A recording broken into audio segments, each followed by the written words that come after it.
On Friday morning, Linda had a ministry opportunity as there was a session for ladies only.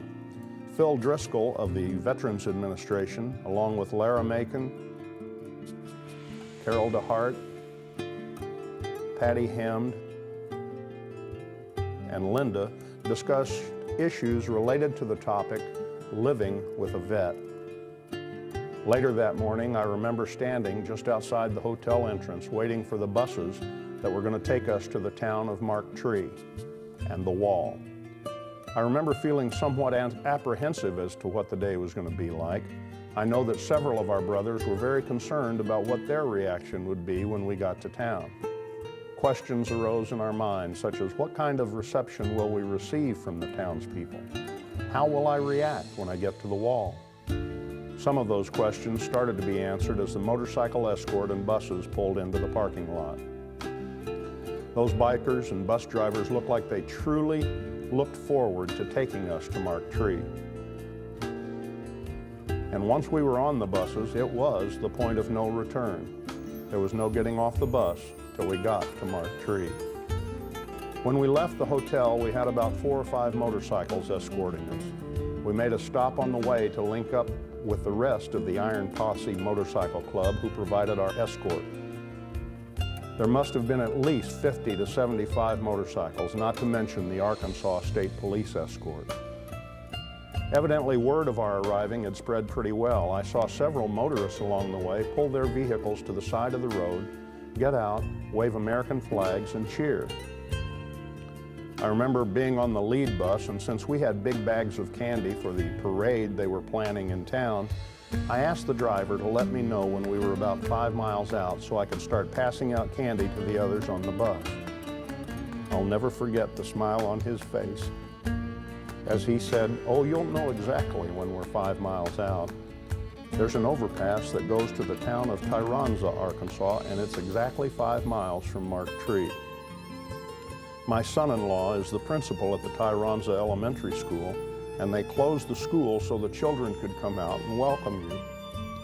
I then remember looking at my wife and thinking, this is going to be quite a day. It's impossible to describe my reactions and emotions as we neared that overpass. The initial reaction of the people on our bus was one of stunned silence. It was as if we all had a hard time realizing what was going on.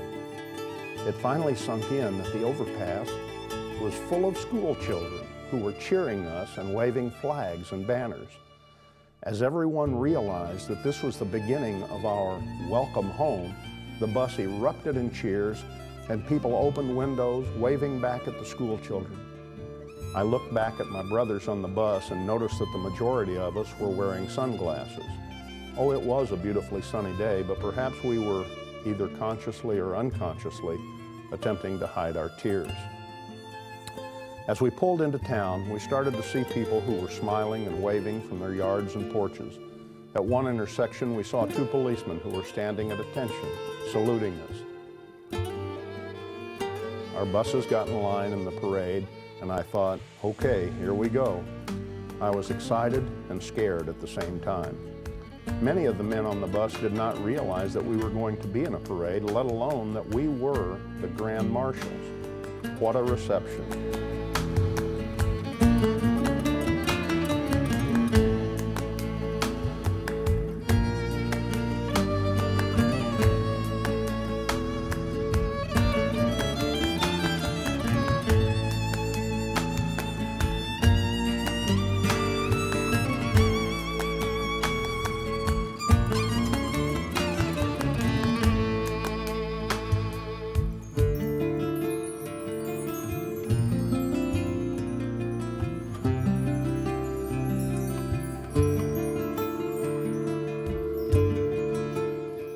I remember seeing one of the floats the high school students had decorated for their homecoming parade. On that float were the names of the 16 men from Poinsett County, Arkansas, who had died in Vietnam. How thoughtful. As we drove through town, I saw all the smiling faces, the children scrambling to get the candy we threw them, the storefronts which were all decorated in patriotic symbols and welcome home signs. It was almost too much to take in. I just walked around meeting some of the citizens and watching the reactions of my brothers. The townspeople had organized a very nice celebration with a combined choir singing patriotic songs. And one of the purposes of this initial stop was to meet the pen pals we had developed from the Marked Tree area.